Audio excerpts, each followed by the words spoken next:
The day they laughed at him, the whole town heard it. It started with a whisper near the polished glass doors of the Grand Maple Hotel in downtown Toronto. A man stepped out of a dusty old pickup truck, boots covered in soil, plaid shirt slightly faded, hands rough and cracked from years of work. His hat shaded his face, but it couldn't hide the deep lines carved by sun and seasons. A group of young professionals in tailored suits stood nearby, sipping expensive coffee, waiting for a business conference to begin. "Must be lost," one of them muttered under his breath. Another chuckled. "Looks like he took a wrong turn from the countryside." The laughter was soft, but sharp enough to cut. The farmer paused for just a second. He heard them. Of course he did. People like him learned to recognize that tone long ago. The tone that measured worth by fabric, by brand names, by polish instead of character. But he didn't react. He simply adjusted his hat and walked inside. His name was Thomas Caldwell, though very few in that lobby would have recognized it. To them, he was just another rural man out of place in the city.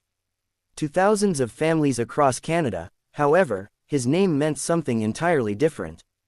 Inside the ballroom, executives from major agricultural corporations, food distributors, and government officials gathered for the National Food Sustainability Summit. Conversations buzzed about supply chains, inflation, climate change, and feeding a growing population. The same group who mocked him took their seats near the front, still amused. One of them glanced back and noticed the farmer quietly taking a chair in the second row. "This should be interesting," he whispered. Moments later, the host stepped onto the stage and tapped the microphone. "Ladies and gentlemen, thank you for joining us today. Our keynote speaker is someone whose work has transformed Canadian agriculture over the past 20 years. From a small family farm in Saskatchewan to the largest privately owned agricultural network in the country, he has quietly reshaped how we grow and distribute food. Please welcome Mr. Thomas Caldwell." The room went silent. The farmer in the plaid shirt stood up. You could almost hear the air leave the lungs of the people who had laughed. Their faces drained of color as Thomas walked confidently to the stage, boots echoing against the polished floor. No flashy suit, no gold watch, just steady steps and calm eyes. He adjusted the microphone and looked out at the audience. "I know I don't look like most of you," he began, his voice steady and warm. "And that's all right. I never built my life trying to look rich. I built it trying to make sure no Canadian family goes to bed hungry." The silence deepened. Thomas spoke about his childhood on a struggling farm, about losing crops to early frost, about watching his father take out loans just to keep the land, about his mother stretching every dollar to feed 5 children.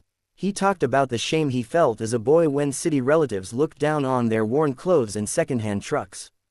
"I promised myself something back then," he said. "If I ever made it, I wouldn't forget what it feels like to be underestimated." Over the years, Thomas had expanded his small farm into a network that supported local farmers instead of replacing them. He invested in sustainable technology, built partnerships with indigenous communities, and created food programs that supplied remote northern towns at affordable prices. While others chased quick profits, he focused on long-term stability.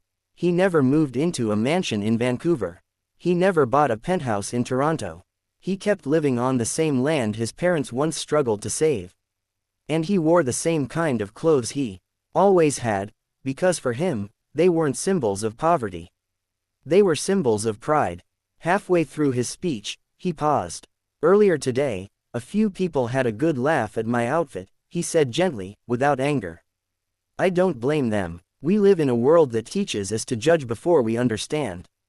But I hope we can build a country where we value contribution over appearance." Every eye shifted. The young professionals who mocked him felt their stomachs tighten. Shame replaced amusement. Thomas continued, not to embarrass them, but to teach. "We need each other," he said. "City and rural, suits and soil, because at the end of the day, every meal on your table begins with hands that look a lot like mine." When the speech ended, the applause wasn't polite. It was thunderous. People stood. Some wiped tears from their eyes. Government officials lined up to shake his hand. CEOs asked for meetings. The group who had laughed hesitated. Finally, one of them approached him, face flushed. "Mr. Caldwell," he began awkwardly, "I owe you an apology." Thomas looked at him for a long moment. Not with anger, not with superiority, just understanding. We've all judged someone too quickly, Thomas replied. What matters is what we learn after. Weeks later, news spread across Canada about Thomas's announcement at the summit. He pledged millions of dollars to create scholarships for children from farming communities and urban low-income families alike. He funded programs teaching young Canadians about sustainable agriculture and food security. But the most powerful change wasn't in the headlines.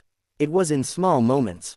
In boardrooms where executives thought twice before dismissing someone based on appearance. In classrooms where teachers told students that success doesn't always wear a suit.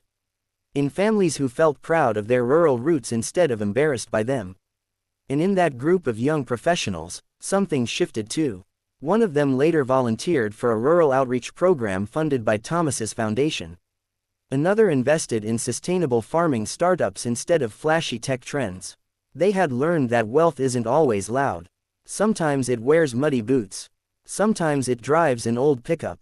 And sometimes, the richest man in the country is the one who never felt the need to prove it. In the end, Thomas returned to his farm in Saskatchewan, waking before sunrise as he always had. He walked through his fields, soil between his fingers, heart at peace. The land didn't care about status. It responded only to care, patience, and hard work. And maybe that was the real lesson. True greatness doesn't demand attention. It earns respect. So the next time you see someone in simple clothes, remember this story. Because in a country built on hard work and quiet resilience like Canada, you never truly know who you're standing next to.